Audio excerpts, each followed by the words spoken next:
Welcome. You're now listening to Dirty Feet. Bonjour, oui, vous êtes sur les ondes des pieds sales, a.k.a. Dirty Feet podcast on No More Radio. And hosted by Joanie Farran, JD Papillon, Allison Burns. Stay tuned, we're going to move you.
Today on Dirty Feet, we're doing a special episode where we look at the link between music and dance.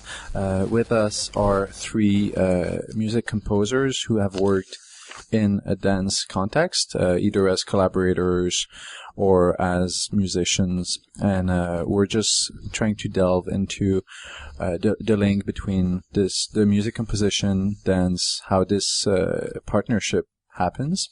With us today are David Drury, who graduated from Concordia with a BFA in electroacoustic music and an MA in sonic arts from Queen's University in Belfast? Queen's, okay. Right. Also is Nans Bortuzzo, who is a DJ, a composer who has worked with Dave Saint-Pierre, and his music has been in many commercials. And Tristan Henry, who is studying music composition at Concordia and is a music teacher. So hi guys, how are you doing today? Good. Good? First of all, I'd like just if you guys could sort of talk about your personal experience, like where you come from, kind of your background, and what led you to compose for the dancers and choreographers. So Tristan, could you tell us a bit more about your background, where you studied, things you've worked on, what brought you to collaborate with dance choreographers? Sure. I'm from Ottawa, and before I started... I'm from Ottawa, too. I'm from Ottawa, yeah. I think we went to the same high school, actually. I went to Canterbury High School, which is an arts high school in Ottawa. Both of my sisters were actually in dance. I'm going to have to interrupt you really quickly because we just recorded an episode where that same conversation took place. So, yay, Canterbury High School in Ottawa. It was a great arts high school. Definitely. Okay, thank you. Yeah, it's the same. Both my sisters were in dance at Canterbury, so even, they're 4 years and 10 years older than I am. So when I first started playing the piano at the age of 5, they were dancing to me playing the piano. So basically, since as far as I can remember, playing music, there was never not a dancer to be around to dance. After that, my sister then became a choreographer. She now teaches at the School of Dance in Ottawa and choreographs there, and she uses my music still, so worked out pretty well for both of us. What is her name? Nicola Henry. Cool. Shout out to Nicola Henry. Nicola Henry. And what about you, David? Where'd you come from? What brought you to compose for dancers? My background originally actually was nothing to do with music. I started studying philosophy and math originally at McGill, and then I was really not feeling it, so I moved out to Vancouver for a couple of years. And when I was out there, I started experimenting more with electronic music, got my first kind of samplers and keyboards and whatnot. And my girlfriend at the time was a dancer and choreographer. And so a lot of my early experiments kind of just blended in with stuff that she was experimenting with. And from there, I decided to get more serious about it and do a degree at Concordia in electroacoustic composition and maintain ties with dancers back here in Montreal, and have worked on several pieces since then. And did you benefit from Concordia having a dance program at the time? Did you compose for a lot of people in the dance program? I actually didn't write anything for Concordia dancers at the time, but since then I think I've almost written exclusively for Concordia dancers. So, I mean, I've done a couple of pieces with people like Andrew Turner, Kelly Keenan, I think a couple of other Milan Gervais, other Concordia graduates. So there's somehow been a Concordia tie-in. Et Nans, tu peux nous parler un petit peu de ton parcours, de ce qui t'a amené à composer pour la danse? Moi, en fait, à l'origine, je viens de France, de Toulouse plus précisément. J'avais commencé à étudier vers 14-15 ans le jazz, en fait, au conservatoire à Perpignan d'abord, à Toulouse. Je suis allé aussi à Paris. Et puis, je suis arrivé, en fait, à Montréal il y a environ 7 ans. Je pense que le jour même où je suis arrivé, j'étais hébergé par un ami qui m'a demandé de l'aider à faire la musique sur un spectacle de danse. En fait, c'était Catherine Godet. C'était son premier show. Et puis c'est ça. Donc je connaissais pas du tout la danse. Et puis ça a commencé comme ça. Après, de fil en aiguille, j'ai rencontré d'autres chorégraphes. Puis j'ai travaillé avec d'autres chorégraphes à Montréal. Et c'est beaucoup ça. Quand j'ai fait du jazz, au bout d'un moment, je suis beaucoup parti sur la musique électronique. Donc quand je suis arrivé à Montréal, c'est beaucoup de ça que je me servais comme style de musique pour travailler avec les chorégraphes. Mais je fais un petit peu tout. Le jazz, c'est quand même bien pour être polyvalent et faire plein de genres de musique différents, là. Et puis voilà. I find it interesting that it seems that personal relationship has a lot to do with the inspiration to start creating music for dance. And I want to know what else you get out of it, or why you kept going. Because as a dancer who's worked with musicians and composers before, it is such a treat. It is such a joy to have your work kind of taken such care of by a musician. And I want to know what, as a musician, you get out of creating music for dance as opposed to creating music for other mediums or for yourself.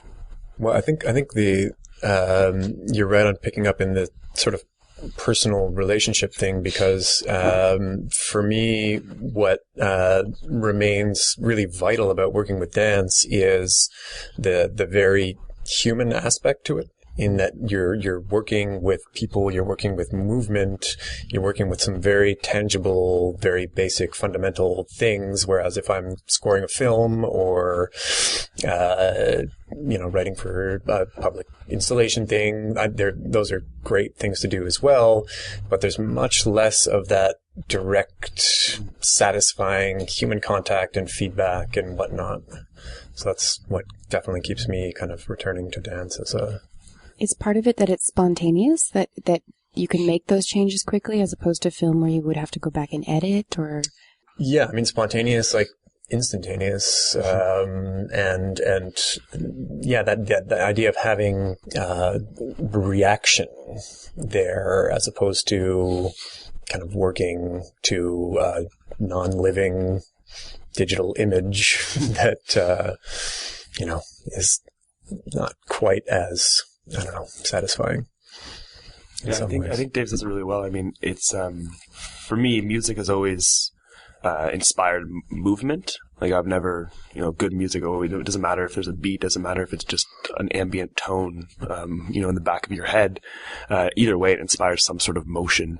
And I think, especially different genres of dance have different styles of music that kind of go with them. But I mean, modern dance for me has always been great because there's so many different genres of music that work with whatever the choreographer is trying to say or whatever the choreographer is trying to do.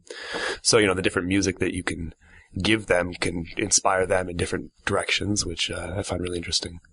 So. Et pour toi, Nans, qu'est-ce que t'en retires de cette collaboration entre la danse et la musique? en tant qu'artiste? C'est complexe là comme question. C'est toujours un peu délicat la musique et la danse, surtout la manière de procéder pour arriver à faire la musique pour un spectacle de danse. Moi, ce qui m'avait surpris au début en arrivant, c'est que souvent le chorégraphe crée sa chorégraphie et puis la musique vient à la fin en dernier. Donc c'est un peu difficile là. Faut vraiment le gros du travail en musique arrive plutôt vers la fin de la création. Puis c'est assez rushant. C'est beaucoup de rencontres humaines en fait sur beaucoup de projets. Ça j'aime beaucoup. C'est aussi une manière, moi contrairement à d'autres, je viens pas de l'électroacoustique, c'est souvent un style qui est utilisé en danse contemporaine. Moi je viens d'ailleurs et donc en fait, on vient pas me voir pour cette musique-là, pour faire une musique typiquement électroacoustique pour la danse. On vient me voir pour faire un peu tous les styles de musique dans un projet de danse. Et moi, ça m'amène à me dépasser, à visiter des fois des styles que j'ai jamais pratiqués, j'ai jamais joué, et ça me pousse un peu à aller plus loin et à explorer des horizons que j'aurais jamais fait tout seul. Ça, j'aime beaucoup aussi. On that note, just with the concept of having somebody come forward with their idea and their work already and asking you to score it as opposed to writing an album or something where you're starting with whatever you decide to start with. And that idea of through restriction comes creativity. Is that part of the draw? I would say yes, definitely. It's interesting that you mentioned like in choreography often, or in working with choreographer often, they'll come up with their choreography and then come to you and ask for music after.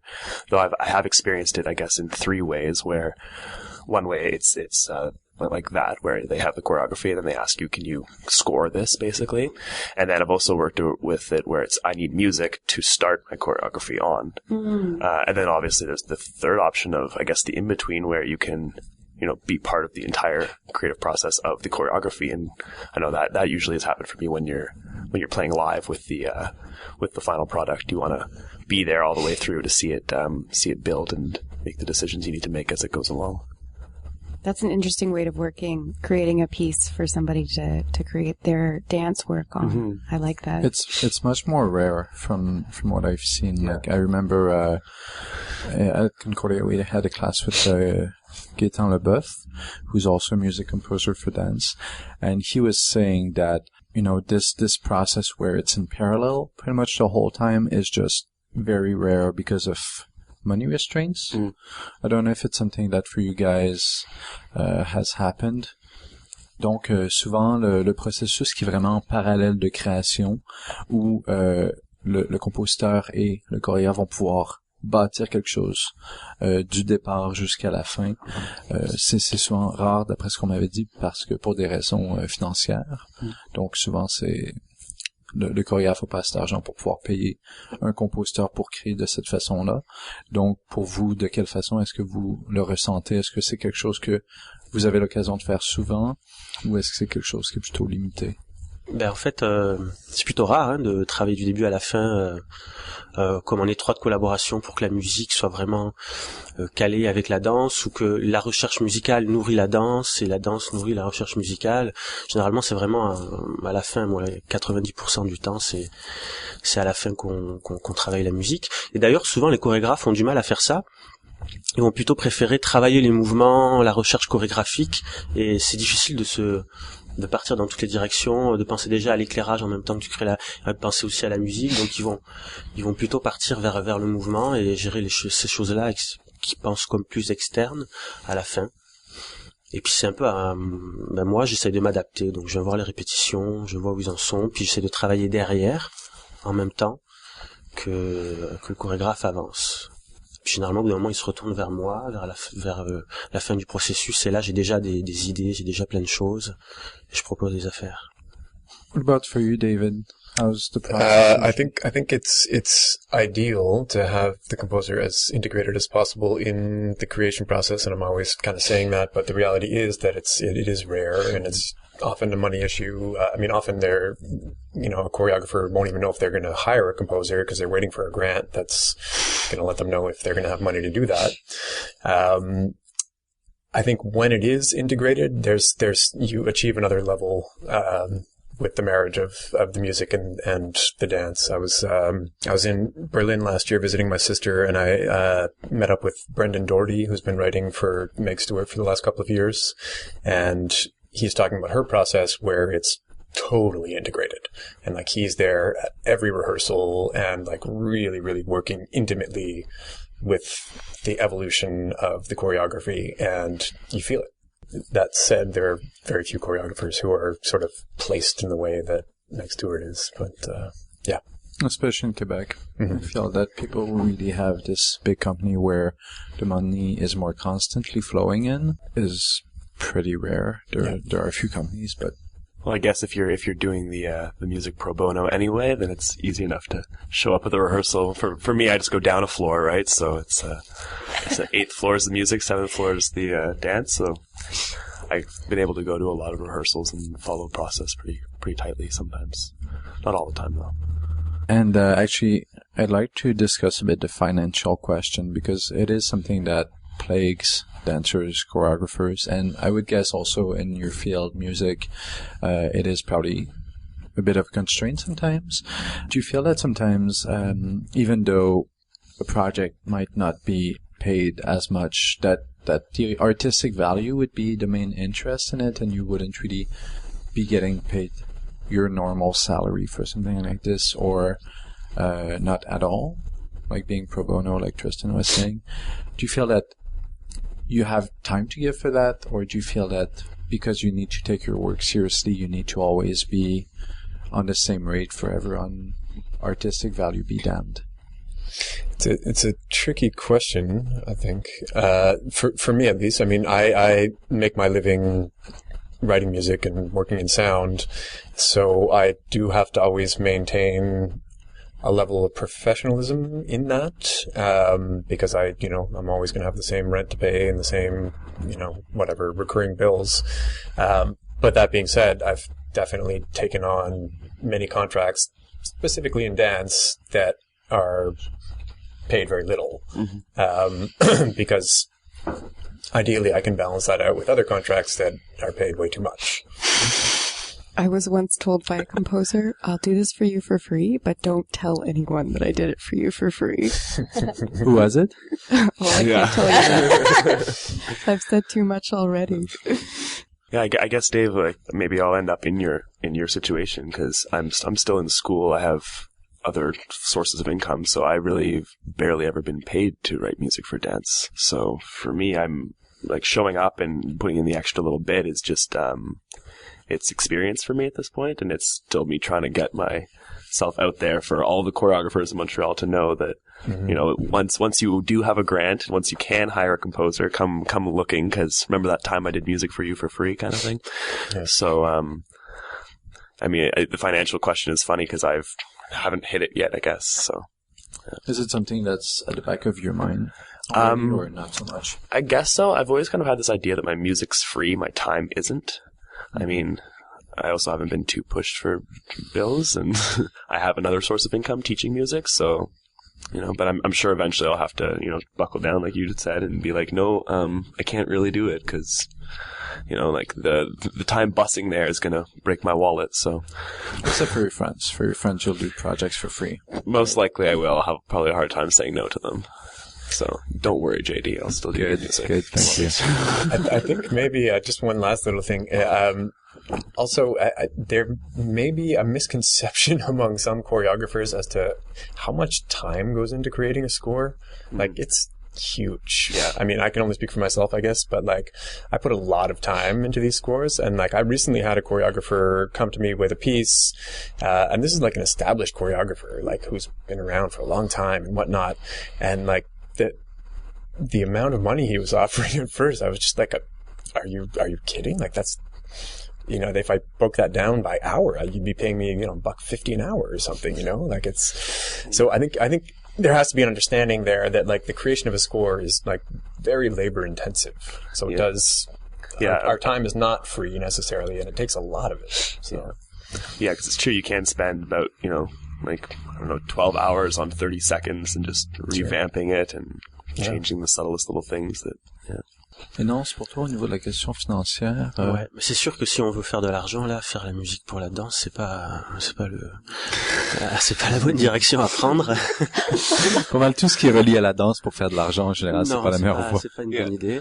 Mais au Canada, c'est beaucoup un système de subvention pour les spectacles, donc les chorégraphes ou ceux qui veulent faire des spectacles, même en théâtre, ça dépend beaucoup de combien tu vas avoir avec les subventions. Moi, ce que je fais, c'est je m'adapte au budget qui est disponible. Donc c'est jamais les mêmes tarifs, ça dépend de est-ce qu'il y a de l'argent, est-ce qu'il y en a pas sur ce projet-là. Et puis des fois c'est même juste un service que je rends, ou c'est gratuit, parce que ça a l'air d'être un projet intéressant, puis j'ai envie de le faire, et j'ai du temps libre à ce moment-là, alors je le fais, pourquoi pas. Ça m'est arrivé plein de fois. Mais oui, c'est sûr que c'est ça, ouais. L'argent, c'est pas... ça monte et ça descend, c'est pas des revenus réguliers, là. Entre autres, faut faire avec ça. I'd like to discuss this because you guys are composers. You've got other gigs on the side, I would suppose. Tristan was saying that you're a music teacher. Nans does music for you disc jockey for Les Imprudences. Mm-hmm. So how do you fill your time? Like, you know, you've got this background in music. What do you do to make ends meet? Do you also work on your own personal projects? If you could tell us a bit more about, like, stuff you do, orbiting just composing for dance. For me, most of the money would come in on more commercial music-related things, whether it's actually commercials or web stuff, kind of more corporate kind of jobs. Then there's the composer side of what I do, which would be working with dance or working with theater or working on film or whatnot. And then I also have a practice which is more of installation-based kind of practice. So I've produced a few pieces that were sort of location-based installation works. I'm working right now on more of a gallery piece that I'm hoping to finish by next spring. That side of what I do generally tends to get funded mostly by grants. So I've sort of got those three volets. I've got maybe the low-paying artistic composer stuff, the like grant-funded installation stuff, and then the rent-paying commercial work.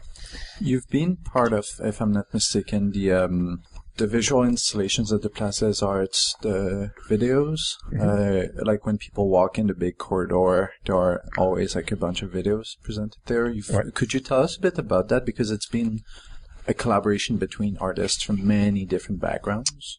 Yeah, it's something that was conceived and directed by my friend Thibaut Duvernex at Département. And Thibaut's very close to the world of dance, and often employs mostly dancers as his comédiens, his actors, whatnot. And I've worked with Thibaut on lots of projects, and for this one we created a score for the mosaic. He wanted things that were sort of in a song form and reflected a lot of the kind of both kind of playful and sometimes dark, and sometimes it's I mean, you have to sort of see the mosaic to get an idea of it. It's pretty amazing. And yeah, I mean, that's for me is a beautiful marriage, something like what Département does, where there is a commercial side to it, but they're also employing artists from many different fields, and you're getting a really interesting creative product coming out at the other end. That's kind of an ideal for me in terms of a model.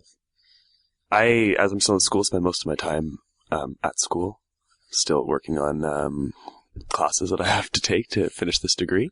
When are you finishing, by the way? I finish, all goes well, at the end of next year. I'll be finishing. That is the ETA. But I'm still taking, courses. I was taking piano, so that was taking up enough of my time, practicing like 3 to 5 hours a day. So that was a lot of it.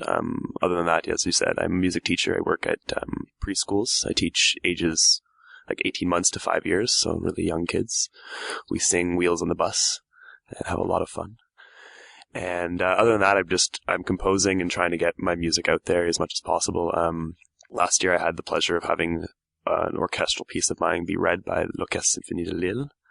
Also got my music into a play that was premiered. It was a master's student play at UQAM. It was called Gun des Sables. And still this year, I have some quartets later this month that will be playing some of my music and just trying to get stuff recorded. You also have a band, if I'm not mistaken. Yes, I do. Like a two-man band. A two-man band. We just added a bass player. Okay, three-man band now. Now it's a three-man band. That's my band DBM, and we sort of do electronic acoustic music and trying to sort of bridge some gaps. But that's a whole other thing, I would say, than composing, because there I'm just playing drums, which is I have fun. I have fun doing it. Yeah, it's good times. Et non, pour toi, tu peux nous parler un petit peu de tes projets qui orbitent autour de tes projets de danse. Mm-hmm. En dehors de la danse, je suis aussi DJ pour les imprudences, en fait, depuis 5 ans. Ça, j'aime beaucoup parce que c'est comme un concept où tu crées avec, t'improvises un peu la musique en même temps que les danseurs, puis c'est comme c'est pas très courant comme activité, puis quand t'es DJ, c'est pas ça normalement qu'on te demande de faire, et puis c'est comme un défi qu'il faut réaliser, j'aime ça, toutes les activités un peu comme ça, où ça pousse en avant, je tripe pas mal dessus. Je compose aussi pour d'autres domaines artistiques que la danse, le théâtre, et depuis quelque temps le cirque, beaucoup. C'est comme ça en fait que je complète des revenus en dehors de la danse, là, mais c'est beaucoup que la musique que je fais. Au niveau du cirque, pour qui est-ce que tu as composé exactement? En fait, c'est pour les 7 doigts de la main. Pour le dernier spectacle, c'est qu'ensuite, c'est en train de tourner en ce moment. Et puis plein d'autres petits projets, ils m'appellent régulièrement pour faire des choses. C'est mieux payant que la danse, le cirque. c'est ce qui m'aide à boucler les fins de mois, on va dire. Ah bon? Et tu as également un band toi aussi. Ah oui, c'est vrai, j'ai un band aussi, Nansenat. Et vous pouvez voir sur internet www.nansnat.com. C'est pas mal de la musique électropop. Là, on travaille sur un 2e album en ce moment. Et puis, c'est ça. Donc, I had a question for you guys. Maybe if some choreographers or dancers are listening that may have not yet used musicians. I know when I used to choreograph, I never really did that. I guess I was afraid of there being a miscommunication, just because when you choreograph, you're sometimes so involved in your piece and you don't want it to maybe take a different direction that may change the work. So I was wondering how little you need to know about a dance piece if you haven't seen it, or even if you've seen it, how little or how much you need to know before you start, for the very beginning of the process, when you start recording, or I don't know how you work in the studio in your mind or at home, like how much or how little of the dancers or the choreographers you need to know to start. Last semester I did a piece for Cassan Licabo, and I walked in, she asked me to do the music. I walked into one of her rehearsals, watched it. I think they ran it twice, and I went home and wrote the music. So that was like the least I've ever been involved in a choreography. But other than that, there's been times where I've been there, as I said, every single rehearsal pretty much, watching it build. Really, you don't, I would say, I guess I'm going to say that it depends on the choreographer, it depends on yourself and the piece itself, because sometimes I think you can know very little about the piece and still be able to have something that works very well. Other times, you need to know a lot, and then you might actually end up with something that doesn't work very well. So I've seen it kind of go both ways. Okay, what about you, Dave? Having worked with established choreographers. I think, as maybe Tristan is saying, I think it depends on what the choreographer is wanting the score to bring to the piece. So I've actually had choreographers deliberately want to tell me very little about the piece and have me kind of go and write so that it would infuse an element of like a disparity or something into their process. Others are much more interested in having, the choreography really fully kind of like saisi and understood and whatnot. It really depends. I mean, writing music is an interesting process always, and it's always going to be slightly aleatoric. So, I mean, if you can know a lot or know a little, and sometimes the results won't be that different, I mean, the important thing for me at the outset is to, I'm usually looking for one kind of inspiring kind of like piste, direction, whatever. And then once I have that, and it can come very quickly or it can come slowly, then I just kind of go to it. Cool. Yeah. Finalement, c'est beaucoup, je trouve, faut beaucoup dialoguer avec le chorégraphe pour savoir vers où il veut aller, qu'est-ce qu'il veut exactement. C'est pour ça aussi souvent qu'on voit des chorégraphes qui travaillent souvent avec le même compositeur. C'est parce qu'au bout d'un moment, les deux se connaissent bien, puis on va directement, sans trop parler, on sait directement là où il faut aller. Il y a des fois où c'est difficile. Parce que moi je vois qu'il y a deux types de chorégraphes. Il y a ceux qui savent exactement ce qu'ils veulent en musique, puis il y en a qui ont vraiment une culture musicale importante, ils écoutent tout le temps de la musique, ils font beaucoup de recherches, ils ont carrément une oreille de musicien. À force, avec le temps, ils repèrent les cycles, ils repèrent les affaires, et donc avec eux c'est assez facile parce qu'ils savent exactement vers où faut aller, ils sont très précis dans ce qu'ils veulent, et on va vite là où il faut aller. Puis il y en a d'autres, ils savent vraiment pas qu'est-ce qu'ils veulent exactement. Alors là, il faut tâtonner, ils ont du mal à exprimer qu'est-ce qu'ils aimeraient avoir comme musique, ils ont du mal à... Des fois, ils le savent un peu au fond, mais ils ont du mal à trouver les mots, à trouver le langage qui va avec la musique pour dire ça. Et là, faut tâtonner. Et là, des fois, c'est long parce qu'on arrive avec des petits bouts de musique, mais ça marche pas, où il y a des doutes, où on hésite. Des fois, avant la fin du spectacle, tout change. Il y a souvent le doute qui s'installe vers la fin, puis il faut comme tout enlever, puis tout refaire. C'est le plus long parce que même ceux qui savent pas exactement ce qu'ils veulent, ils savent par contre ce qu'ils veulent pas. Donc t'arrives avec quelque chose, c'est non, et puis le oui vient plus tard, il reste plus beaucoup de temps pour travailler. Et mais c'est beaucoup, moi je me cale beaucoup sur le chorégraphe. Et quand il sait vraiment pas, là je viens avec des idées selon ce que je vois. Je travaille des fois beaucoup avec la vidéo, j'enregistre ce qui se passe sur scène, puis après je regarde ça tranquillement chez moi, puis j'essaye des choses, différents petits bouts de musique, et je vois ce qui va le mieux. Ça c'est quand j'ai carte blanche, et puis le chorégraphe sait pas trop où aller musicalement, et je prends le relais alors. C'est sûr que pour les danseurs, peut-être, comme tu disais, le langage ou les mots pour dire telle ambiance, rythme, je sais pas quel mot tu dirais qu'un danseur pourrait utiliser pour être clair dans ses propos. Je sais pas si ça fait du sens ce que je dis. Ouais, je vois très bien ce que tu veux dire, mais je sais pas, il y a c'est délicat. Qu'est-ce qui t'aide, toi, des mots qui disent ok, là je sais par quoi je commence. Moi je vais fouiller dans la discothèque musicale du chorégraphe, souvent ça donne beaucoup de réponses, ça. Tu regardes les CD qu'il écoute, la musique qu'il écoute, les spectacles, les shows de danse qu'il aime bien, et tu te rends compte que musicalement il y a un lien aussi, il y a pas juste la chorégraphie. Ça donne une bonne piste pour commencer, ça. This delicate balance of negotiation between choreographer and musician, I often wonder about overpowering in either direction. Is there any sense of holding back when you're creating music for dance, where you don't want to steal too much attention, or is that... you look confused. Is that never crossed your mind? I would say definitely. I think that's an important thing to consider. I mean, there are times when, you'd want the music to stand out, but I'd say the majority of the time you are kind of the accompanist, you know. Then again, a lot of dance doesn't use up ear space, I guess you could say. So, I mean, you are, some dance, you know, obviously there's words that they're saying, or there's noise that they're making that does add to the music. If, you know, that's not the case, then I think there's enough room for kind of both, arts to shine. You know, you're heard but not seen, whereas they're seen but not heard, I guess, unless they are heard, because sometimes, you know, dancers do recite poetry or sing songs in the middle of their pieces, so who knows. Those crazy contemporary dancers. Exactly. How about you, David? I think that's always an ongoing question. It's I think I sort of have tendency to want to create something with some kind of gravitas or some kind of like presence, and then I usually have to like fight that back down and think about, you know, the piece as a whole, and like where that's going to be appropriate and where it's not. And the more sparingly you can use that like strong presence in the sound, the more effective it is. So if you have like a, you know, full throttle rock and roll soundtrack from start to finish, you know, that's Schecter.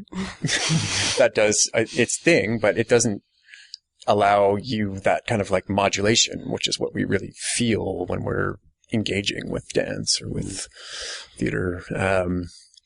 It's definitely an ongoing question for me. So it can be a tough one. Well, that sounds like storytelling to me, in a sense that you're creating kind of a path of ups and downs. And how is that different than when you create like an album or something like that, or just a song that you wanted to have peaks and valleys? How is it different? I think it's different in the sense that there's another kind of balance when you're writing for performance, in that you're not just going to be listening to that music in the dark on headphones. Mm-hmm. There's always other stuff going on. You're in a physical space that you're very keenly using your eyes. Mm-hmm. You're aware of people around you and whatnot. So it's a full sensorial thing. So the music doesn't need to always have to have your attention. Mm-hmm. And the way that you can kind of play with that is a beautiful art in and of itself, right? Great. Thank you. Sorry, just on your note, as if you don't mind, I think it's a matter of like program music, right? Because the music is specifically for a different kind of art form. Whereas, when you're writing an album, it's just music for the sake of just the music. It has no other real, maybe that music will get used for something else, but in its ultimate creation state, it's programmed for the dance. That's what the reason of it being there for. It's said about good scores. A lot of good scores in films, if you don't notice the music, then they kind of did a good job. If it fit perfectly, then mm-hmm. it never was a problem. It was never abrasive. It never grabbed your attention. Then I guess it was okay. Yeah, I feel that way, or I've heard that about lighting as well for performance. Right. If the lighting's done well, then you're not aware of it. Yeah. Then there's never a problem. Great. For Nans, pour toi? En fait, je trouve que ça dépend beaucoup des gens, parce qu'il y a quelqu'un qui va venir te voir à la fin d'un spectacle et te dire qu'à ce moment-là, la musique il y avait, s'il prêtait trop attention, il y avait un son qui l'attirait trop, puis ça l'a sorti, puis d'autres qui ont même pas fait attention à ce passage-là. Donc ça dépend des gens, comment ils perçoivent la musique, ce que t'as vécu musicalement, qu'est-ce que t'aimes bien, qu'est-ce que t'aimes pas. Et moi les deux dynamiques sont intéressantes. J'aime bien quand la musique aussi prend le dessus. C'est autre chose, mais ça peut être intéressant. C'est un sujet qui revient souvent en fait aux imprudences, justement parce que puisque le principe c'est que l'arbitre annonce une improvisation, il siffle et là ça démarre. Donc les danseurs démarrent et à la musique, je démarre aussi en même temps, mais on sait pas trop qu'est-ce qu'on va faire à ce moment-là.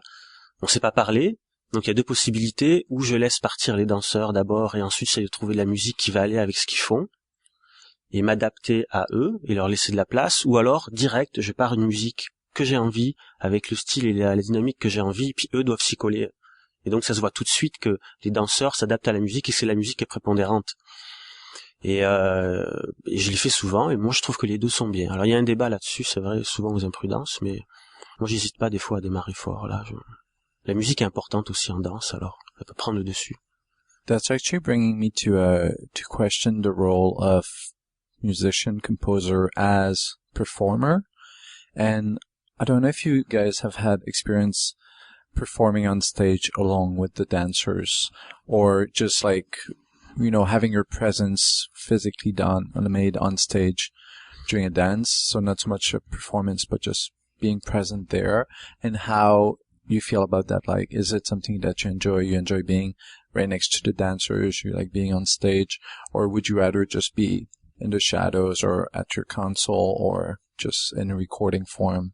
I mean, pretty simply, like most of what I do is pretty laptop-based and studio-based, as in the composing side. I mean, there's a whole other plethora of things that get involved, but when I'm performing, it's usually laptop-based, and I don't find it particularly interesting as a performance. So I generally, if I'm performing live with a dance score, I'll put myself behind the console. I won't put myself in the field of vision because I'm not generally what people are there to see. Well put. But really? Because I feel that I'm yes. bringing my own opinion now. This is funny. And having worked with Tristan on shows before, he knows that I like having musicians there on stage, because I feel that musicians, even when it's electronic music or electroacoustic, there is so much presence in what you guys are doing, even if it's behind your laptop.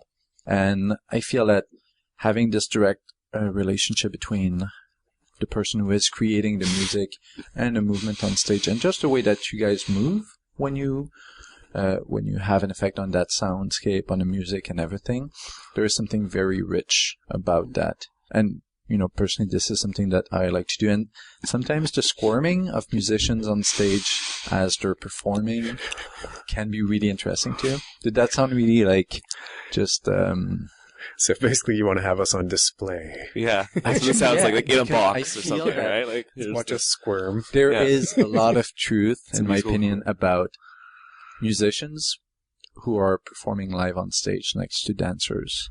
Yeah. I think it's definitely like the organicness of it is great. It really draws to the attention of the fact that, you're in a studio. If you're in a black box, it's a studio a lot of the other time, So it brings in the kind of relation of like the technique class. In your technique class, you're always working with live musicians. Maybe not always, but often they're working with live musicians. So it kind of brings them back to, I guess, the basis of their dance training, I guess. But as Dave said, I think there's a lot more, like, we're not the ones being visualized. Like, we're not the visual art, like the dance is the visual art. We should be off in the shadow making noise kind of deal. I do appreciate what you say, JD. Like, you and I have argued about this like countless times where he's like, I think you should be on stage. And I'm like, no, I don't want to be on stage. I want to be hidden behind the pillar over there.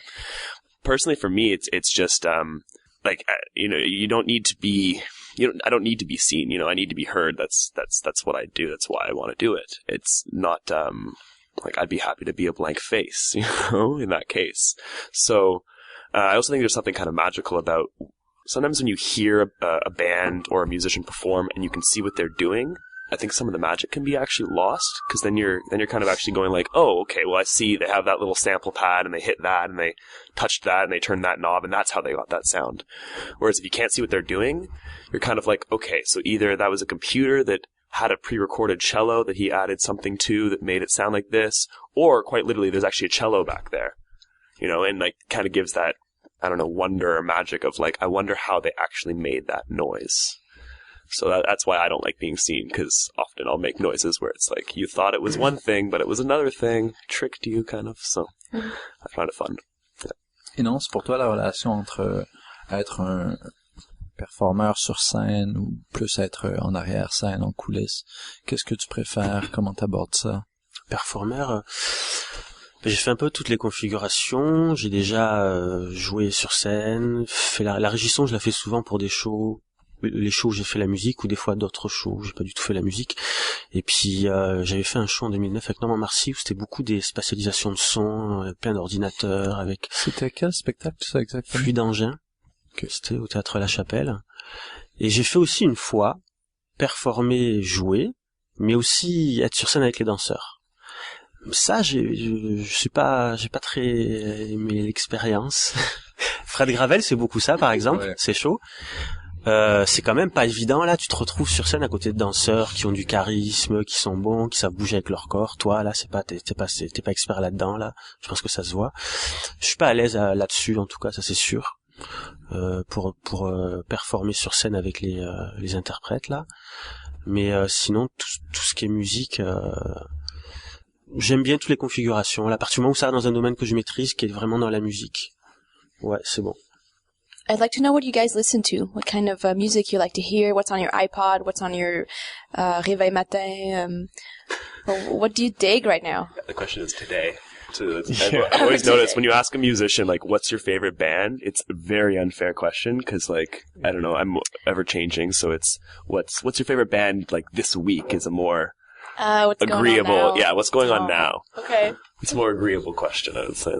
For Tristan, I guess right now is Baroque music. Yes, I've been listening to a lot of the Bach family, all of them. And other than that, some jazz hip-hop, a little DJ Cam quartet, who I'm really, really into right now. As with Tristan, it changes all the time, and it's widely eclectic. Right now, I've been listening to like the collected organ works of Messiaen. I saw a documentary on some of his organ works, and they're just staggering. Yeah. So I've been listening to those obsessively. Ouais, c'est marrant ça comme question. J'ai un ami qui est passé chez moi la dernière fois, puis qui a passé 2 semaines chez moi, je l'ai hébergé là, et puis il m'a dit qu'il était surpris parce que j'écoutais jamais de musique. Et c'est ça, et je lui ai répondu justement que je travaillais tout le temps dans la musique, alors que quand j'étais chez moi, souvent, il y avait du silence là, l'histoire de... je pense que les danseurs, ils sont pas tout le temps en train de danser sans arrêt. Et puis c'est ça, mais j'écoute beaucoup de musique électronique. J'ai pas beaucoup la mémoire des noms, alors pour sortir des choses, mais j'aime beaucoup en ce moment le dubstep. Donc les comme Scream ou ces choses-là. La musique anglaise, j'aime beaucoup. Et puis quand j'écoute de la musique, en fait, ça va souvent être, je prends un morceau que j'aime bien, et puis il va passer en boucle toute l'après-midi, histoire qu'il me rentre dans la tête et que j'entende les sons exactement comment ils sont placés. Puisqu'en fait, quand t'as fait de la musique, t'es plus capable d'écouter la musique la même façon. Passivement là, donc t'analyses toujours ce qui se passe dans la musique. Et puis c'est ça, hein, donc je tourne le morceau en boucle et puis j'essaie de voir comment c'est fait, j'essaie de refaire pareil. C'est du travail en fait, hein, d'écouter la musique. Piggybacking on Joannie's question, do you see a lot of dance? And if so, what are you attracted to? And do you go for the musicians or do you go for the dancers? I go see a lot of dance, yeah. What am I attracted to? I suppose what I'm really attracted to is dance that brings me into kind of uncharted territory. I mean, a few shows that I've seen in the last few months that have done that would have been Benoît Lachambe's last show. Actually, the show this last weekend at Usine C. Is that Gouez? Yeah, I forget the title. It's now Everything is going to get worse and worse, my friend, or something. But she's a very intense performer and really kind of brought some powerful spaces into that theater. So yes, I go see a lot of dance. Not always motivated by musicians, usually by choreographers. Donc, la question, en fait, pour la répéter, c'était si vous allez voir beaucoup de spectacles de danse et quand vous y allez, est-ce que vous vous concentrez plus sur la danse, la chorégraphie ou sur vraiment l'aspect musical qui est apporté à la danse? Je sais pas trop, en fait. Je vais voir des shows de danse, ça c'est sûr, je vais en voir beaucoup, là. Mais je sais pas, j'ai l'impression que je suis attiré peut-être par ce qui me plaît le plus dans le spectacle. Ça va changer d'un spectacle à l'autre. Des fois, je vais grincer des dents à cause de la musique. Puis des fois, je vais triper sur comment bouge spécifiquement un interprète.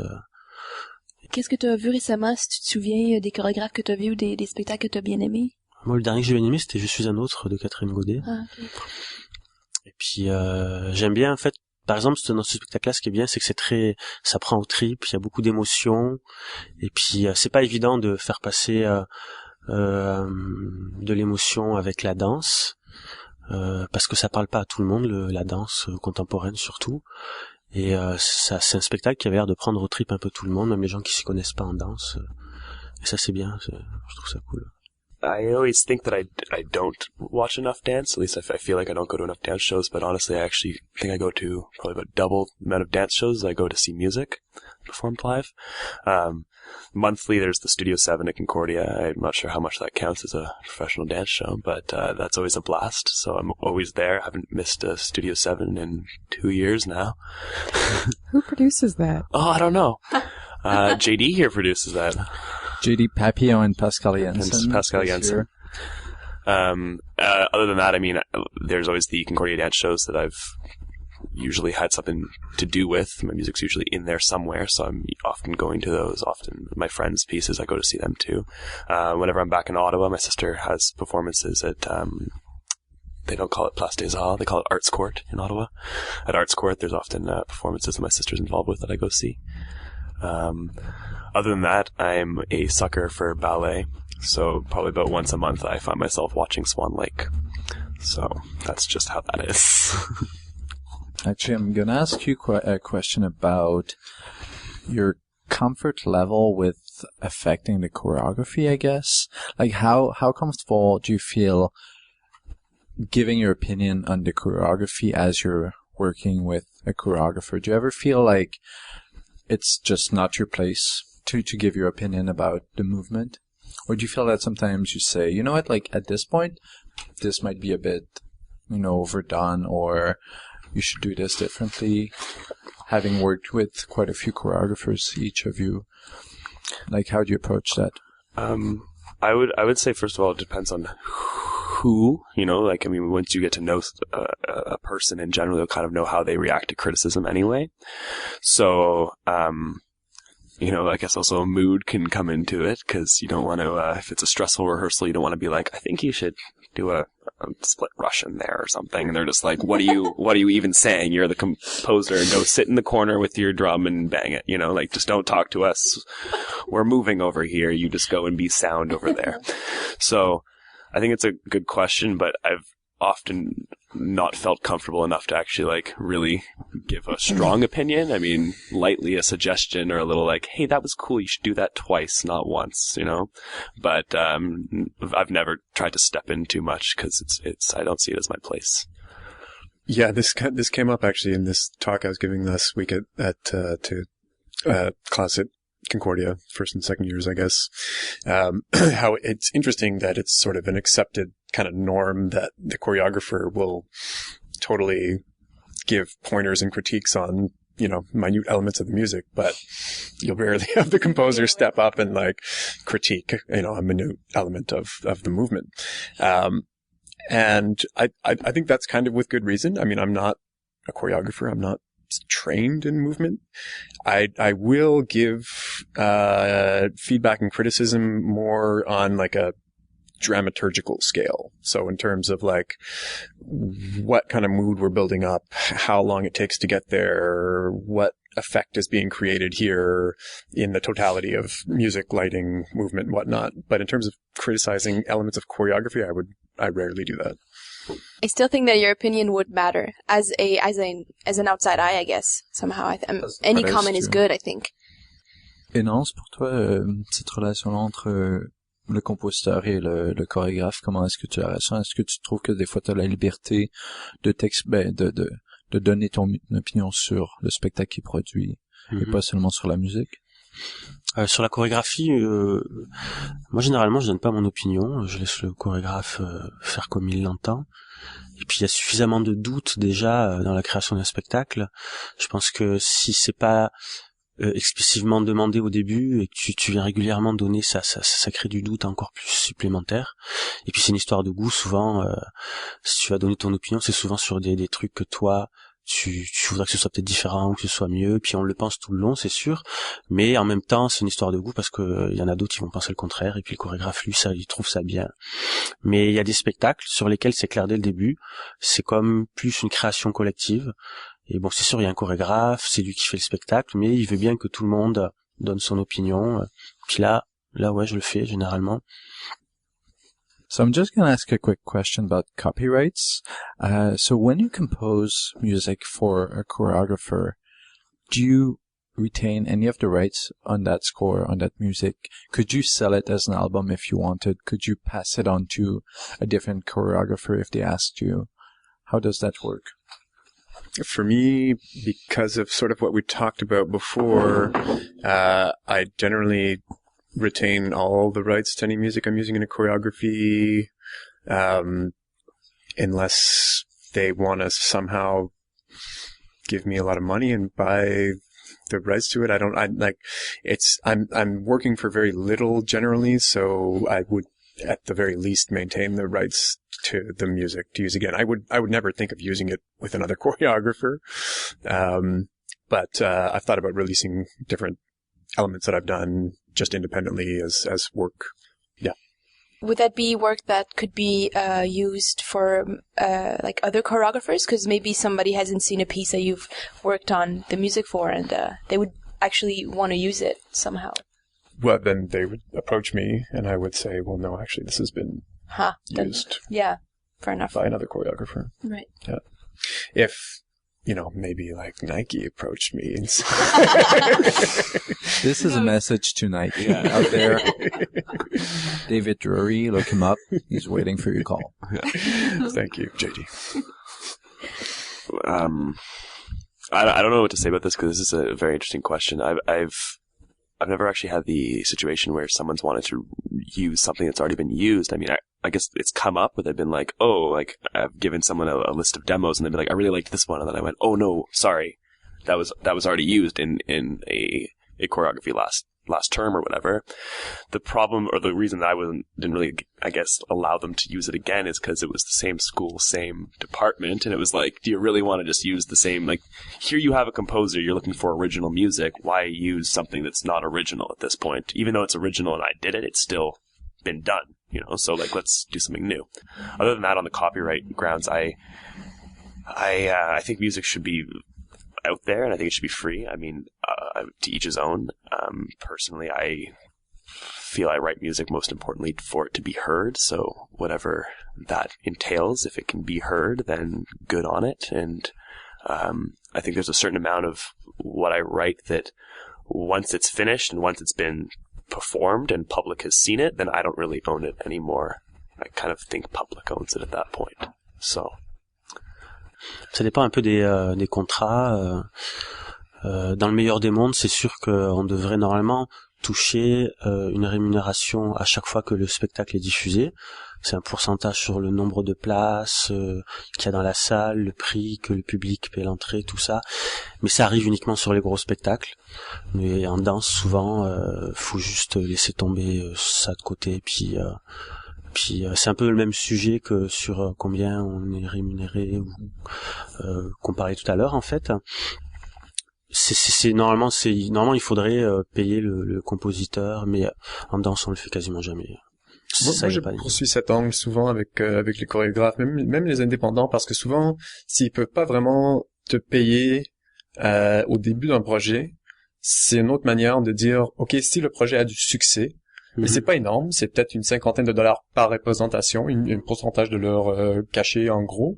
Mais pour moi, c'est une autre manière de dire, ok, peut-être l'argent, genre le premier show que j'ai fait pour Andrew, il y avait quasiment pas d'argent pour me payer pour composer la trame originale. Mais ensuite, il a beaucoup tourné avec ce show-là, alors c'est revenu à un montant comme. Ah, c'est une bonne idée, ouais, c'est une bonne idée, ouais, c'est vrai. Ouais. Moi, je laisse souvent de côté cet aspect-là, en fait, voire même en danse, j'y prête jamais attention, là, mais c'est vrai que ça peut être un bon moyen, en fait, si le spectacle tourne beaucoup, de récupérer, parce que souvent, les cachets pour les musiciens, c'est pas les vrais cachets qu'on devrait donner, là. Ouais. C'est vrai, c'est pas mal. Yeah, so it's a big question. Is it you want, like the royalties over time or a bigger amount right now? That's what I've understood. So, I mean, often, I've heard that certain composers of jingles and stuff have kind of gotten screwed where they've said, oh, okay, no, like, I'll just take the 500 now.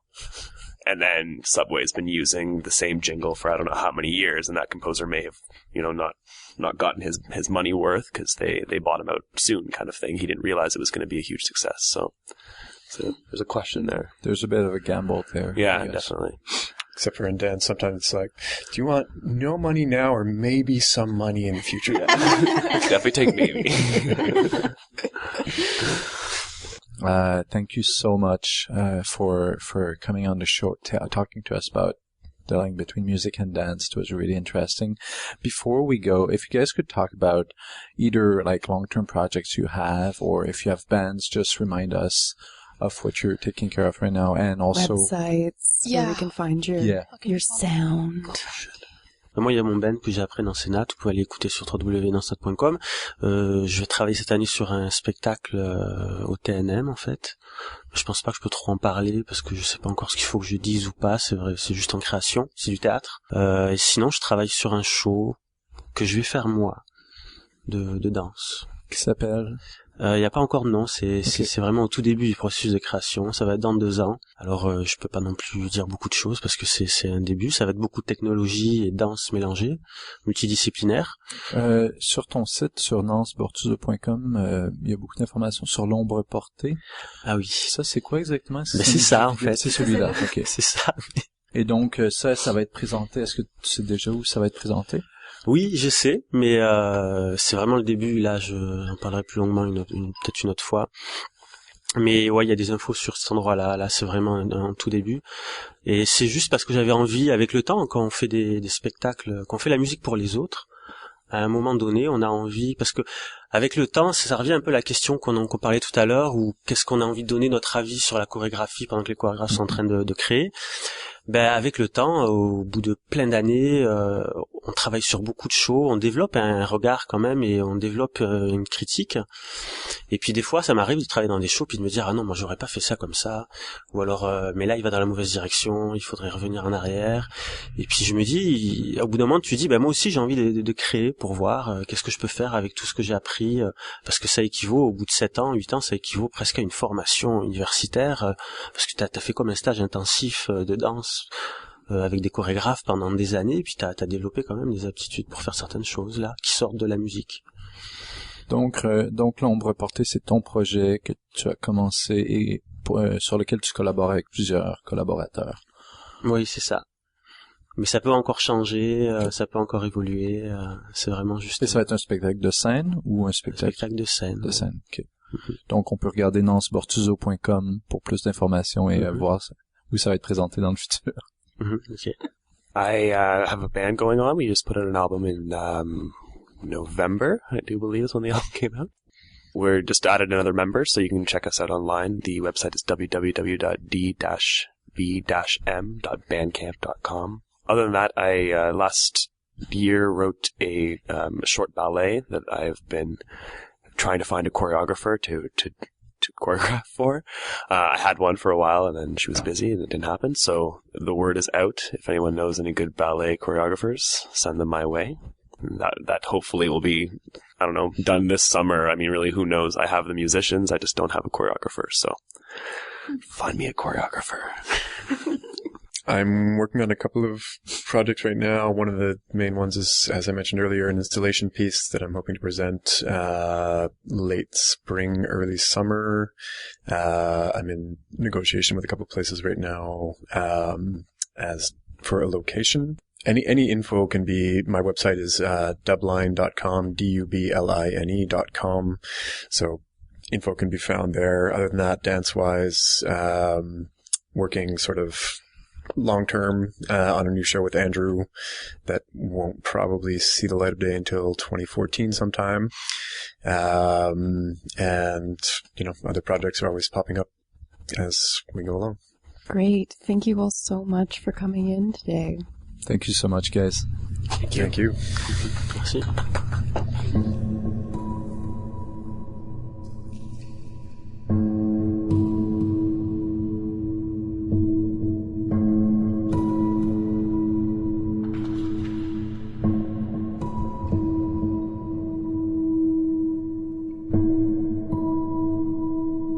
Dirty Feet is recorded every week at the Montreal Improv Theatre. Check them out at montrealimprov.com. Dirty Feet is produced and hosted by Alison Burns, JD Papillon, Joanie Farran, and distributed by No More Radio. You can find more about our show at nomoreradio.com. You can follow us on Twitter at Dirty Dirty Feet, and you can find us on Facebook at Dirty Feet Podcast.